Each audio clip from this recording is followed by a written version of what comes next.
the vibe that you're distant. There's something about you that's different. I see it in your eyes. Something isn't right. Tell me again what I'm missing. 'Cause you're fading out. We've been here before. Tell me again, just tell me again, and I'll make it right. Don't go through that door. Tell me again, just tell me again, and I'll make it right.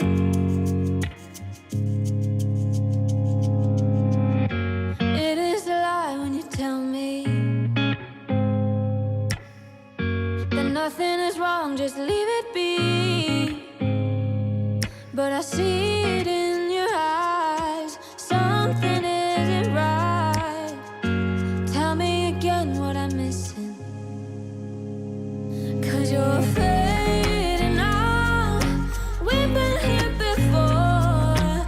Tell me again, just tell me again, and I'll make it right.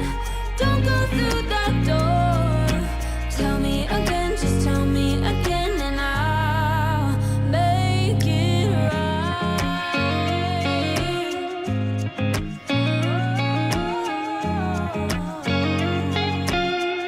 I will make it right. I will make it right. Tell me again, just tell me again, and I'll. 'Cause you're fading out. We've been here before. Tell me again, just tell me again, and I'll make it right. Don't go through that door. Tell me again, just tell me again, and I'll make it right.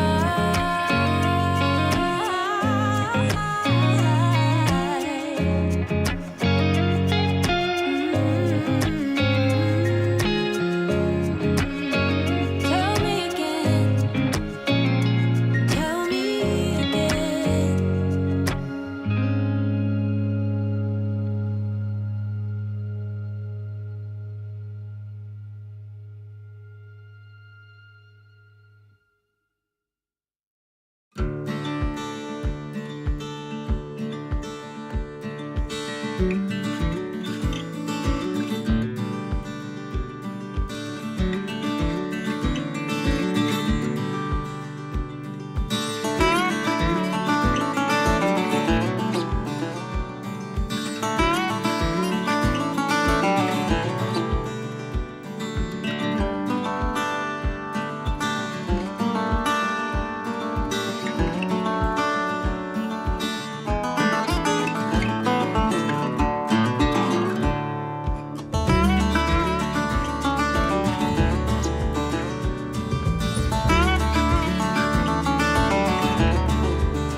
Hey, Rodney, how are you? Good, Andy. How you doing? I'm good. Happy Tuesday, everybody. Glad to see you back. It is February 7th already. We are screaming into the new year, and I'm excited about this. My name is Andy Elliott. I'm a realtor here in Williamson County. This is Rodney Wilds, my lender partner. He's also in Williamson County. Just so that you know, if you have questions for us after the show or anytime like that, you can get our information in the description box. Enough of that. So what we're here for, if you're catching us after the show, which most people do, which is fine, what we're trying to do is give you updates on what's going on in the housing market. Some of that local and a lot of it national, because we try to cover the broad topics as well as everything else. So we're here to help you get a better deal if that's what you're after, whatever the case may be. But we're going to cover quite a few topics. Rodney, what's new with you? Oh man, just living the dream in the mortgage world. We, just rocking and rolling, working on a lot of technology stuff, and just trying to get prepared for this year. Yeah, it's things are already rock and rolling, and from my view, and I think we try to be positive about things on this live stream. Is things are looking up, and we're going to cover a couple of those in a minute. So for anybody that's watched our live stream before, we always start with, and there is Angie. Look at that. There's Angie. She's changed her name. That's good. Mad Cat. But we always start the same way, and that's with Rodney's rates. And so we're going to do a little intro. Here we go. Oh yeah.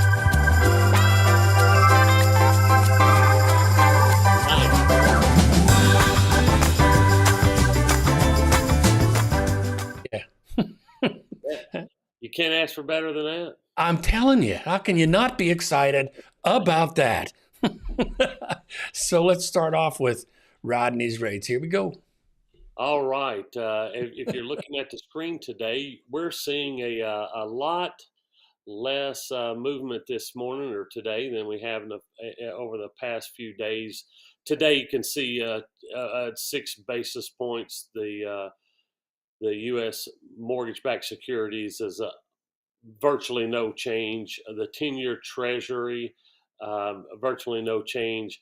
But yesterday or 2 days ago, February 3rd, you can see there we took quite a bit of a beating over the few days there, resulted in probably about a quarter of a percentage point in rate right there that we took a beating on, and looks like it's trying to come back a little bit these next few days. So it's probably one of the couple worst days we've had, but overall, it's still trending in a good direction.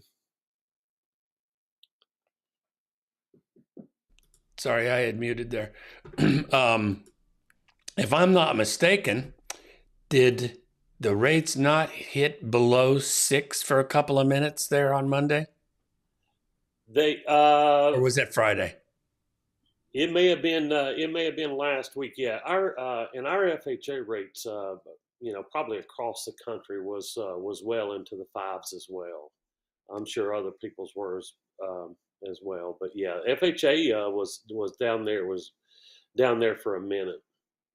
It looks like conventionals just tipped just back up over 6%. Right, and that's what you've been saying all along. That as those, we've been staying relatively flat. We know that it bounces around a little bit, but it's dipping a little bit lower, and it'll come back up, and that's normal stuff, right? Isn't it? It is. It's money. It just moves around. It's not going to stay the same. Different economic factors will play into that. As you know, we got several to cover here. So yes, it's all kind of built in, and just what the market kind of dictates for us right now. Yeah. And of course, we had Jerome Powell speak his mind last week, and that always that has its effect, be it positive, negative, or whatever. You can never tell. But anyway, so Rodney, thank you for that. Things are looking up. That's the way I'm seeing this. All this news is good news. And this is interesting. During this live stream, we've got a few more pieces of, I'm going to call it evidence, that things are, the people are responding real positive. I mean, there's all this crash talk and all this, we're not going to make it, and the sky's full. The people are coming out. In particular, we're going to talk about millennials here in a second, which I am not, but I used to be. I was a good millennial. But they're very positive, and we'll talk about that. I'm really excited to talk about that because, in my view, better days ahead. I mean, it's been a tough road, but we're going to be okay. Isn't that right, Angie? Isn't that right? Talk to me, girl. Here we go. Going to touch on some of the news.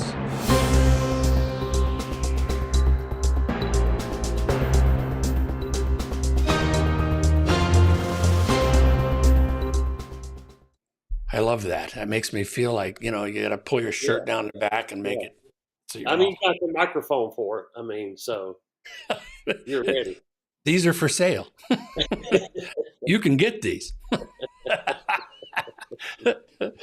Anyway, so the news topics that we've got, I didn't do it.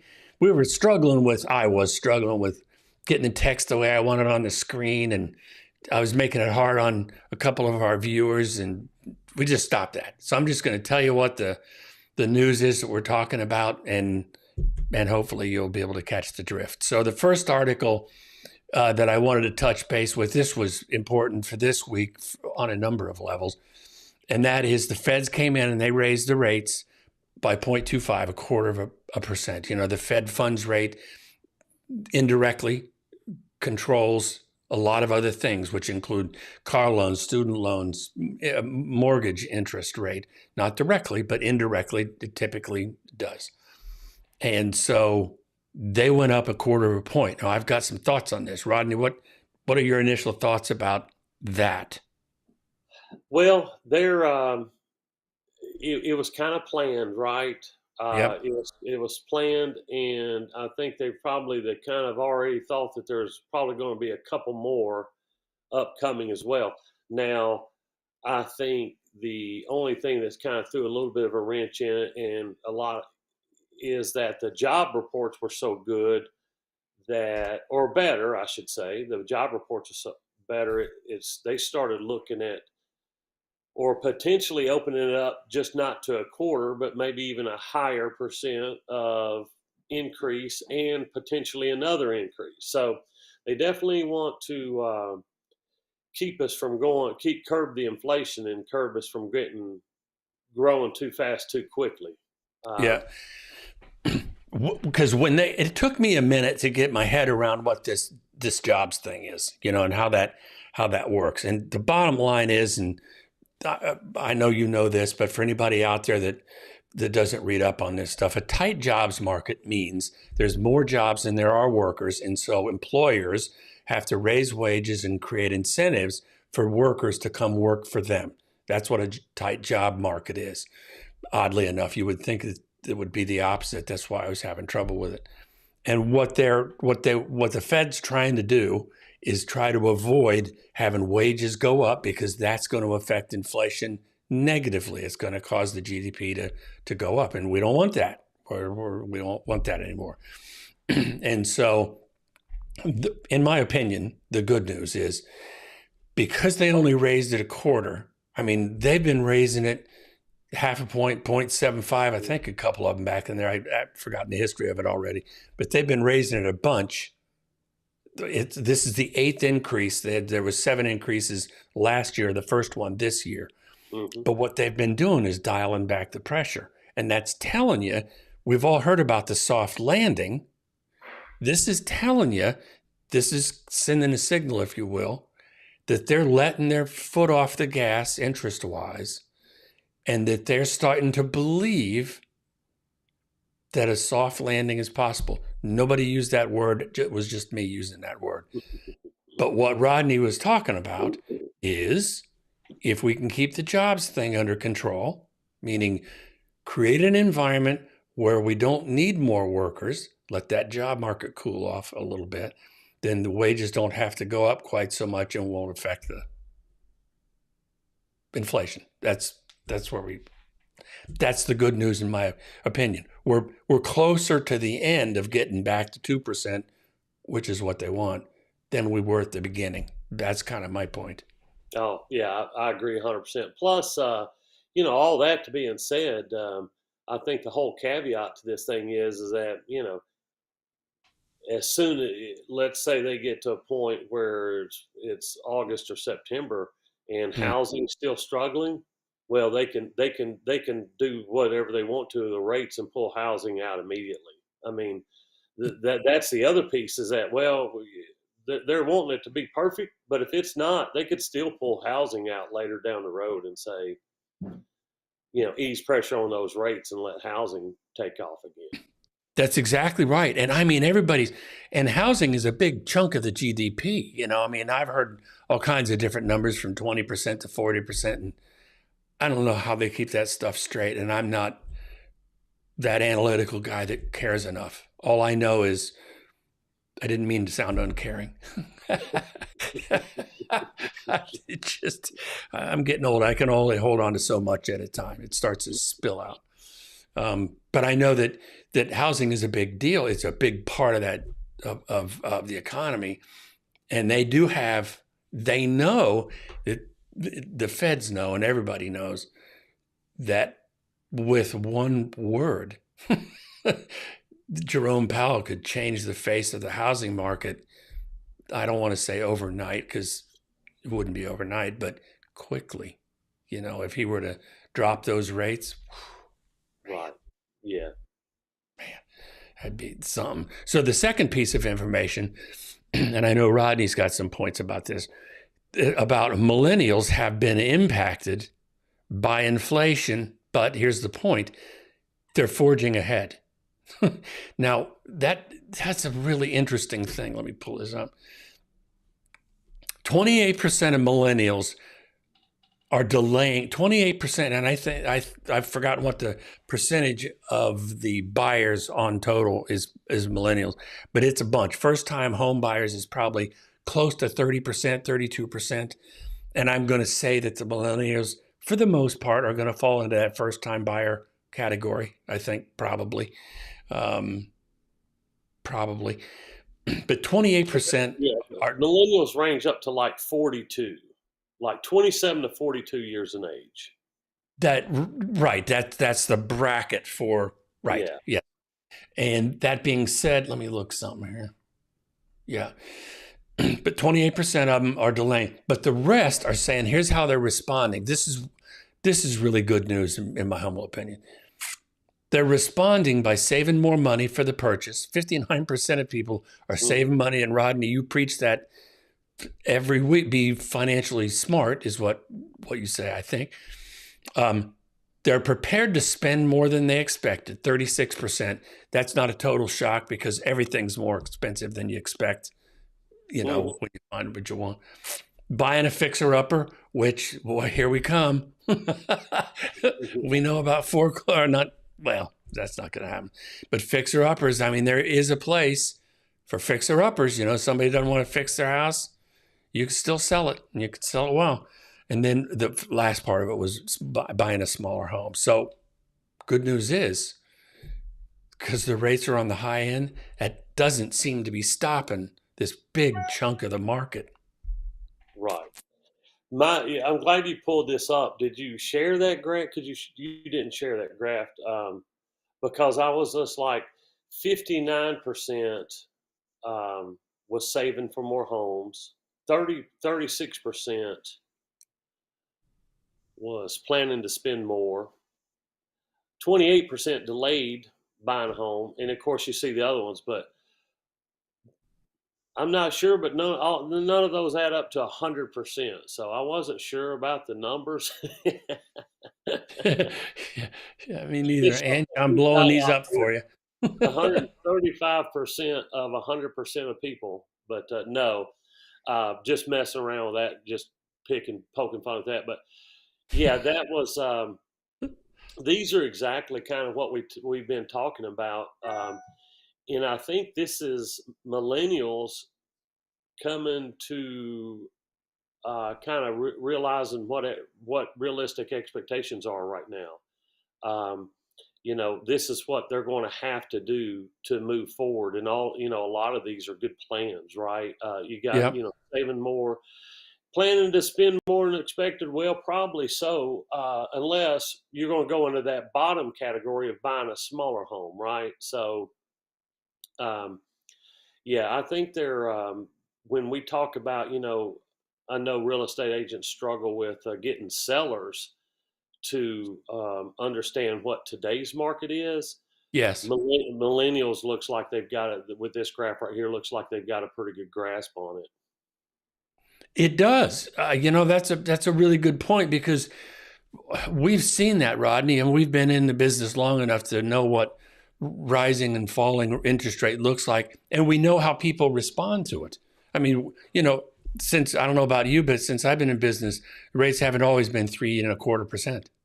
Right. Right. That was what? How did that happen? Then we got into the $7,500 tax credit thing for a couple of years.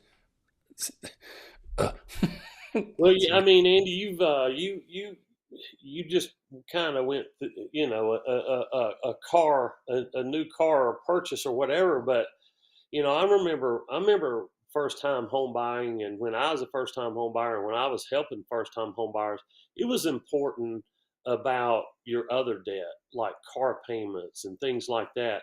And now today, I mean, it's nothing for a young person to come in with a $600, $700, $800 car payment. And when I was buying a house, I was poor. I couldn't afford a $800 car payment, but it may have been $400 back then. But still, I remember making choices like, I would rather live in a little bit better house than have a car payment versus kind of some of the things that I guess just people are just in tune to having is just car payments, car payments, student loan debt, and things like that.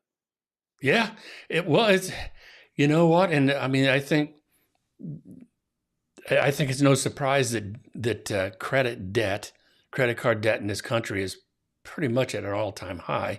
Although I did see a report this morning that credit scores are going up, and when they showed the average credit score, I was like, I would be really unhappy if I had that, the average. Yeah. So, Yeah. but the other news about, and I think that addresses what Angie was talking about here. She says, I'll bring this on the screen here.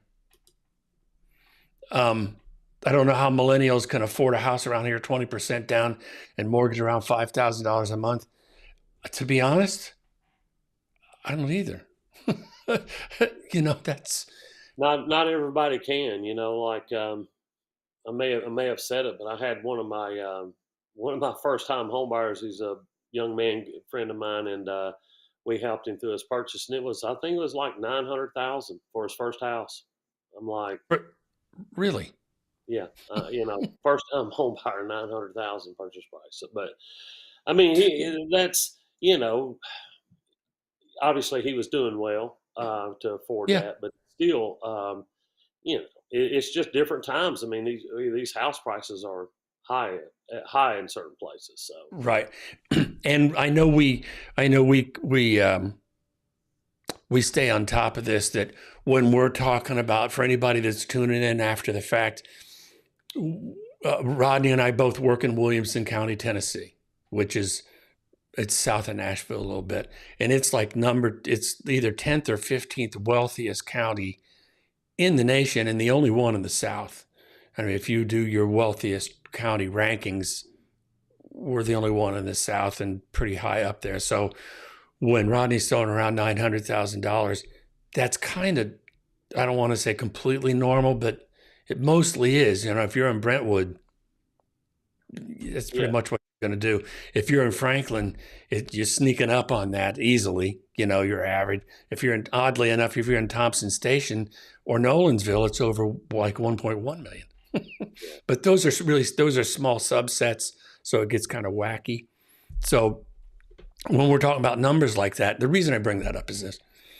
The median price for an existing house, this is going back to the millennial topic. The median price for an existing house was $366 in December, $366. So there's a lot. It's a big country, and there's a lot of houses. And Williamson County happens to be a little corner of it that's very expensive. Nashville surely isn't that way, but it's not far out. Well, it's different up in Nashville. But I bring that up because for December, houses 366, that's just, here's a big deal. It's 2.3% higher than a year earlier and down from 370 in November, according to Realtors Association. Those guys are real good on numbers. They have a positive spin on real estate. Yes, they do. But these are just, it's data. So here's my point.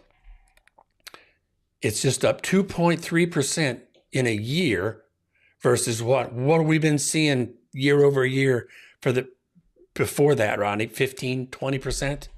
Yeah, crazy numbers in some spots. Crazy.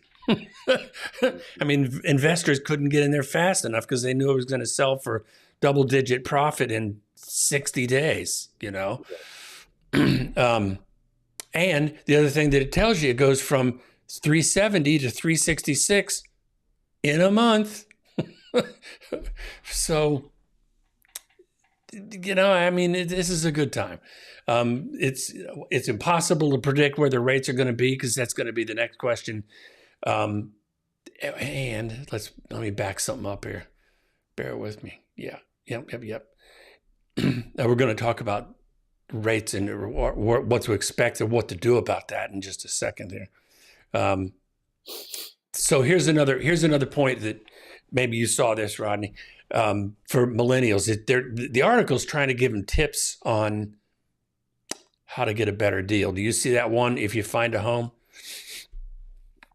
it's about the fifth one down. It says, if you find a home that's been on the market for at least a month or two, it's a great opportunity. Sometimes sellers take 10 or 15% off the list price. I don't know why they'd give numbers like that, but the fact of the matter is, the secret for anybody out there that wants the secret, to getting a deal on a house is find one that's been on the market for a minute. And when I say a minute, it used to be a minute was 5 days. The market's gotten slower. By the end of last year, it was 14 days and it's starting to push 20 days. And now we're talking 30 and 40 days. Depends on where you are. I want to be specific with you that if you're in, it's different here in Boise, Idaho. So, but if you want to get a deal on a house, look for one that's been on the market for a while. They're willing to talk to you.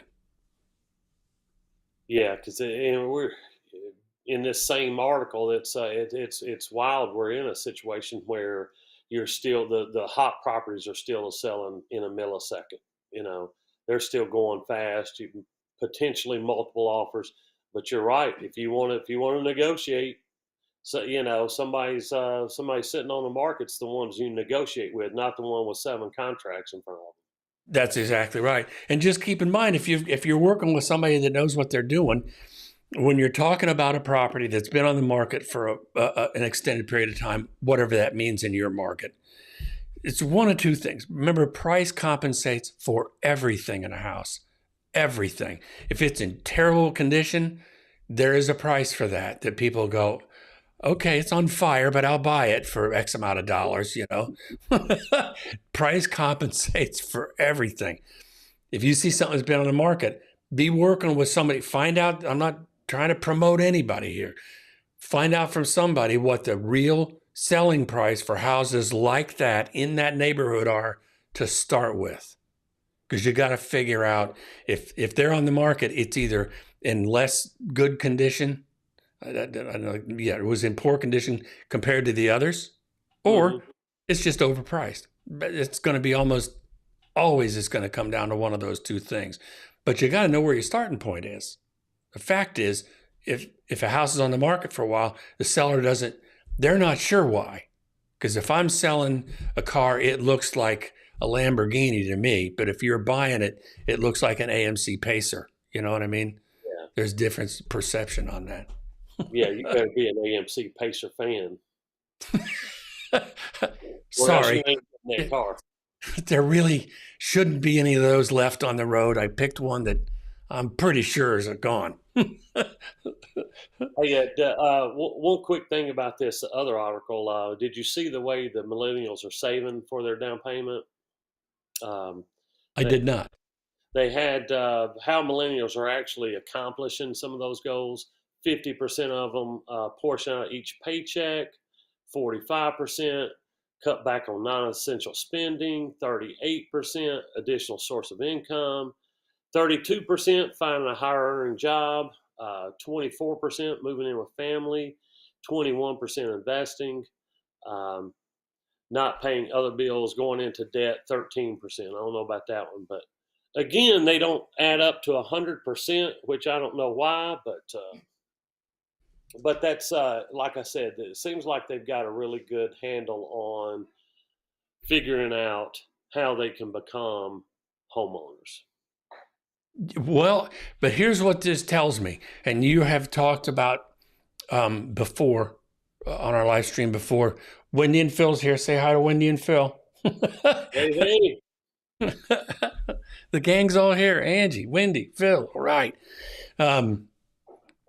What this you talk about the floor, and if we have pent up demand, which really that's what this article is telling us, that they're ready to go, and they don't. And the millennials are being smart about it. Just what you were telling, that's really being smart. You know, they're being taught well by somebody to get a better paying job, whatever. But they're going to hold up the bottom of the market, because when we talk about the market, and we'll get there in a second, will the market crash and stuff like that? It's situations like that that I think probably insulates us from that. Is that a good word for it? Probably protects us from that kind of thing a little bit. Oh yeah, I think these numbers and this data right here is just you could almost not have any improvement in the rates Yes. or sales price, and I think the millennials will start coming off the shelves. I Yeah. think Yeah. as rates go down, you're going to get your people like myself, and like if let's say if I wanted to move over the last 5 or 7 years and just couldn't because of I wasn't going to deal with the craziness of that market. So you've still got, to me, you've got multiple pent up demand situations. You know that for the people who have 2 and 3, 4% interest rates, I think they're going to have to get. I think they're going to have to get in the fives, right? For Yeah. most of the people, but for everybody else, the millennials, I think they're getting used to the 5 and 6 range for interest rates. Well, and remember I mean, you said they're 47, so that was the maximum age Mm, on a millennial, 27 to 42, something like that. right? I mean, what are they, 22 to 47? Is that what millennials are? 27 to 42. God, okay. So, I mean, for a lot of them, this is not even a new normal. It's just normal for them, except for this thing that's happened the last couple of years that they're watching. So anyway, enough about millennials. My whole point is, the good news for them. I'm saying, yay, millennials. I'm on your team. You're doing good. I mean, you're being smart, and there's good things await if you handle your home buying and finances like that and get out of rentals. I would say as soon as it's reasonable, you're going to be glad. Just a few years down the road, you're going to have equity and be really happy about that. So one of the if you're okay with this, Rodney, because as a realtor, this next topic is, what is a pocket listing, and is there a benefit? This won't take long to cover it because it's a pretty simple one, except to say a pocket listing is where somebody says, hey, I want to sell my house, but you can't tell anybody. That's basically what a pocket listing is. Now, there's situations where you can have a very well-known individual, especially around here, there's a lot of very famous people around here that when they sell their house, you never use their name. it's with a trust, so you don't actually know who owns it. That's how they kind of protect themselves. But there's a lot of people that are in circumstances that are uncomfortable, and I've had this over the years, and this is all done deal, so I wouldn't be breaking any trust. You're not using any names, but I've had people going through a relationship change from husband and wife to something else. And they discussed having a pocket listing because if they put a sign in the yard, all of a sudden the whole neighborhood is going to know that there's trouble, and they don't want to promote that. And so, Like one of them was going to stay in that house. well, there's no, I would ask them, like, tell me why, and then I'm going to tell you what the potential cost to you, because when you're doing a pocket listing, the cost to the seller is real. It has to be something that's really special for it not to be. Like, it'd have to be, I'll use like Keith Urban's house. He'll be okay either way, Yeah. But if it's just a regular house in wherever, someplace in Franklin, if you're not marketing, it's going to cost them a fortune. So, and usually I don't get a straight answer. I just don't want the neighbors to know, well, you're selling your house. So what do you want us to do? Yeah. And the National Association of Realtors, there's not every real estate agent is a realtor. For anybody that cares about that, it's important, though. A realtor is bound to a higher standard. We have higher ethics, things that we have to adhere to, versus a real estate agent. They still have to do the right thing, but not to the same level. I don't know how to explain it better than that. Right. That's what it is. But with the National Association of Realtors, when you have a listing, you have to make it public after you take it after one day. That's like the rule. It's called clear cooperation. And frankly, nobody knows exactly what the rules are because they're so fuzzy. But anyway, so I'll end it with this. A pocket listing is where you'll hear about somebody selling their house, not on the MLS, but you'll see it in Facebook. It used to work really well down in West Haven because West Haven was so popular that they would do a non-MLS listed stuff down in West Haven. It would sell in 3 days because it would just sell that way. You might want to be in West Haven, yeah. That's the only time I've ever seen a pocket listing actually. When the market was so hot that several people would put their houses up on these community boards. It's really not even a pocket listing because half of them wasn't even listing them, right? They were just trying to sell them by themselves. So yeah, the pocket listings, man, there's just something so few and far between. I rarely ever even run into. And usually, if a little bit of logic goes a long way with sellers that are entertaining that. I understand that their pride is at risk. Perhaps it has to be something like that would. And I'm sure that I'm missing something. I'm sure I am, but the cost is so high. So pocket listing. I guess if you was Tiger Woods or somebody, like you said, some famous actor or something, wanting to sell something for $25 million, yeah, they may have one guy running around with this listing in his pocket. I mean, I don't know, but other than that, it really doesn't. It's really not our market here. No, and it's counter to good business too. Well, I wonder now. The main topic is going to be home buyers' current the top 4 questions of home buyers. But before we get to that, maybe if you don't mind, Rodney, we could touch on a couple of things that Angie's got in here. Gotcha. And she said she's had 3 houses go up for sale in her neighborhood and prices have not gone down. My question would be, how long have they been on the market? Is it 14 days? Is it 30 days? Is it 3 days? What I can tell you is that up until late last year, we were all conditioned pretty much that if a sign went in a yard for a house for sale, it would be sold within just a few days. And we've gotten conditioned to that selling in a heartbeat.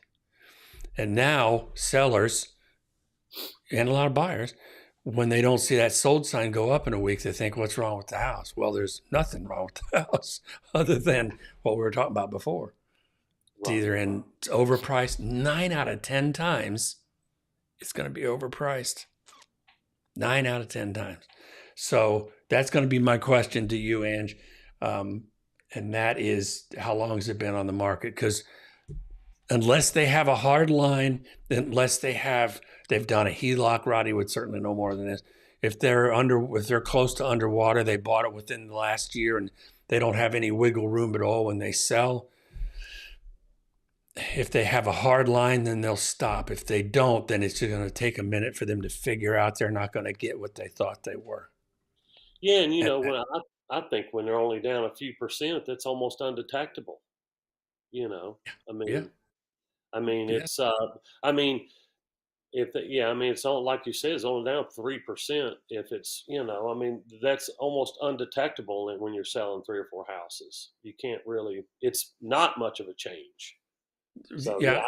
I would fully expect a lot of the majority of our country is like that. That they're just taking longer to sell. Is that what you're No, saying? they're not taking a beating yet. They haven't gone down that much. It's exactly. like the values haven't gone down.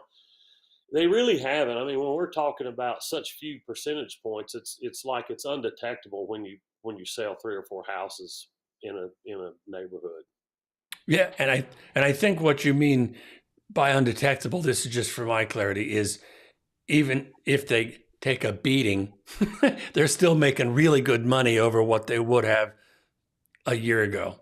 Yeah, you know how it is. Like, if it's 3% off of what it was at the peak, I mean, we could sell it for 3%, and we're not going to notice it. It's still within the range of what that house is worth, right? So that's what I'm saying. Yeah. Thank you for clarifying my Tennessee hillbillyism. No. Oh God, no. Oh man, no. I was trying to be clear because I mean, in my opinion, there's nobody going to take a beating anywhere. Right. There are no beatings. Yeah. Oh, I'm sorry. You're only making 80,000, not the 93 like you were expecting. Yeah. Some money blew out of your bag on the way to the bank. So that's where we're at. Yeah, dang it. I won't even slow down for that. It's jump change, and don't worry about it. So anyway, that was funny. So the main topic, I've got it phrased that way, but the ending point of our show today is what are the home buyer's current top 4 questions. And these are important. These are important, and they're going to change. They're going to have the same questions every week from now until for a long time. And here's the first one. How can I know if it's the right time to buy? Rodney, this is your thing. That's actually pretty easy. You can, there's a lot of different factors that go into that. One, your job market. I always look at like, hey, how stable, how good do you feel about your job, right? That's, to me, number one, like, where are you at with your company? How good do you feel? Job market, job stability for me. So, and then you're going to look at, are they renting, right? How much are they paying rent?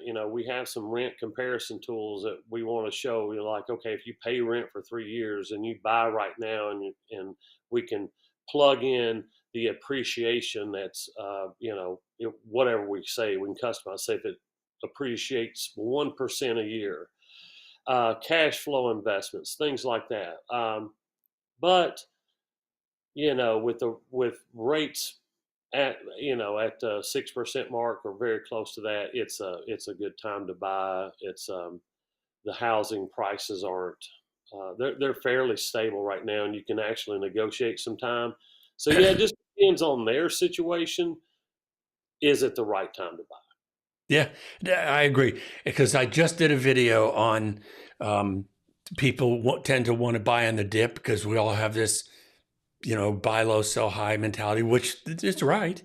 But Yeah. when it comes to a house, it just isn't like that, meaning you can buy as close to that as possible. But if you find the right house and it's not the bottom of the dip, wherever, you're not going to know that till in the future sometime anyway.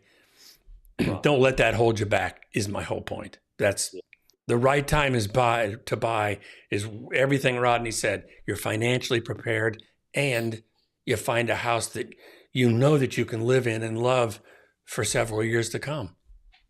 That's the right time, I mean, if you wake up loving where you live every day, you did good, I'm telling. Yeah, and buying for a primary residence is the easiest decision on the face of the planet. It's if you're wanting to buy 10 investment properties right now, we need to sit down with your financial advisors and dig in deep with some of these numbers. Talk about what your investment's going to earn, those kind of things. But a first time home buyer, you're renting, you're paying 100% interest, right? So 6% Yeah. interest looks pretty good to 100%. But Yeah, I had I've got more opinion than that, but that's exactly right. So the next, wow, look at this. Here we go. Hey, Jay, this is for you.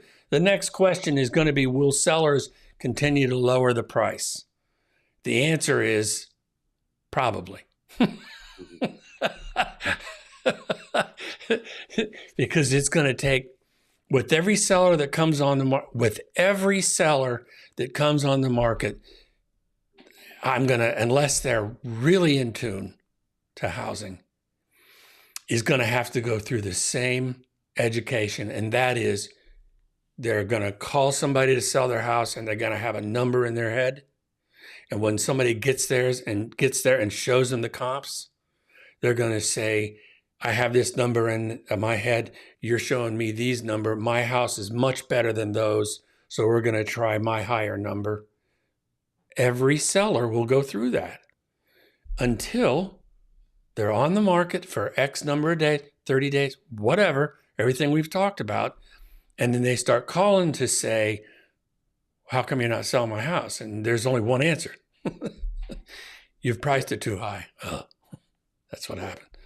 yeah, unless you're that one house that is on the corner lot with the awesome looking tree that everybody wants, and then it'll have 9 offers. Yep. Well, and you said this, you alluded to this earlier, Rodney, and you're dead on with it. For the houses that are priced correctly for the market and move in ready, I mean, that they give the impression that you could load in your groceries and your suitcases and you're good to go. You show me that house that's priced fair, and I'll show you multiple offers all day long. Yep. All day long. 100%.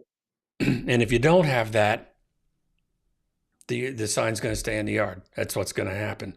But the contingency on that is it's still got, especially now that people are a little bit snake bit with overpaying, it's got to be priced right, Yeah.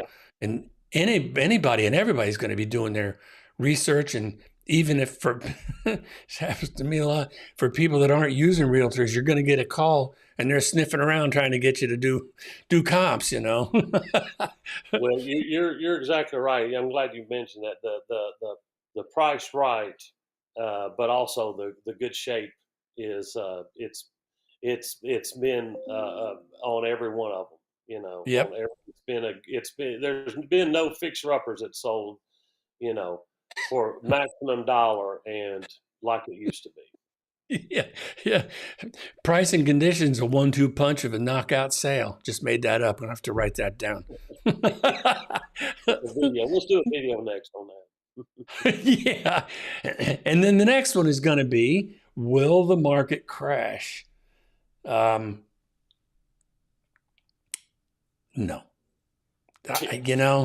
There was an article out again yesterday. I could be wrong. I don't know. But they're saying, and I'm sure it's just clickbaity, and what that means is it forces people to click to see what's going on. And this guy's saying that market's going to drop 15 or 20%. boy, oh boy, Jerome Powell, everybody was kind of beating him up in the beginning. Somebody's starting to look pretty smart, and it's him and his board of directors for the Federal Reserve. They're looking pretty brainy right now, because it's starting to look like and again, who am I? It's starting to look like a soft landing. Yeah, we're at the bottom of this coming out. It's yes, I Yeah. agree. And what we just talked about with the millennials, that's just one identified group. That's just one. Mhm. Show me the rest of the people that are in the same financial condition. There's pent up demand more than just millennials, is my point. Oh, yeah. So as soon as they let loose, we're going to be fine. We're going to hit that bottom, meaning we're going to level off. So it's good. I'm putting in my vote for, I don't believe the housing market will crash. If it does, we'll come back on in and I'll say I'm stupid. Yeah, I'll go with you. We'll be A and B stupid. Okay, Yeah, we'll do. it's almost impossible. We are hot today, man. Yeah, ooh, nice.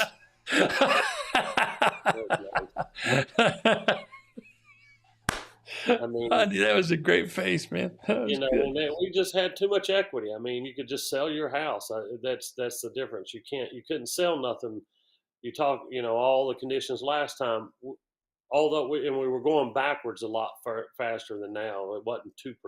It was several Yeah. percent. Right.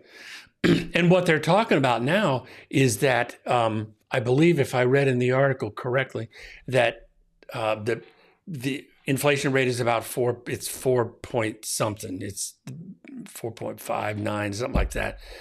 There's different numbers because you've got the core, you've got the super core, right? And you've got the PCE, I think it is, personal consumption, whatever. There's different measures of that. And what they're shooting for is 2%, and it's at 4 now, it was 8 just not so long ago. So any way you slice it, it's soft landing. Yeah. I need a plane sound. Yeah. All right. So then the final question on our topic of 4 questions is, this is all you, Rodney. What's going to happen? I think we've covered.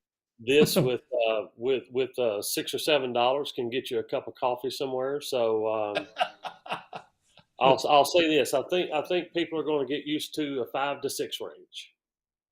I think we might be in the 5 to 6 range for a few years, and I think people will get used to it. And I think it's I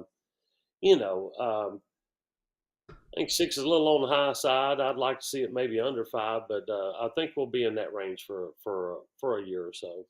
Yeah. And I think that, thank you for that. I have to, I have to agree, because it's headed that way. And then what the other thing that's going to happen, tell me if you think I'm wrong. With the millennials and that crew, and I don't mean just the millennials, for everybody that's on the fence about buying and they're waiting for rates to get whatever that comfort level is, if it's 5.9, 5.7, 6.1, whatever the number is, it's going to be reached and people are going to start to buy homes. At the same time, you're going to find sellers that are ready to move, but they've been kind of hobbled by that really low rate. If when they sell, then they're going to be hopping into a higher interest rate. When they're comfortable, then you're going to see more houses on the market.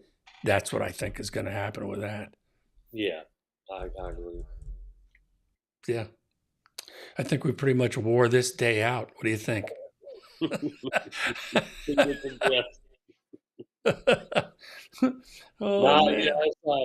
a lot of info for today, but yeah, I like it. It was overall, millennials are in a good shape, ain't they? They're gonna keep. They are in good shape.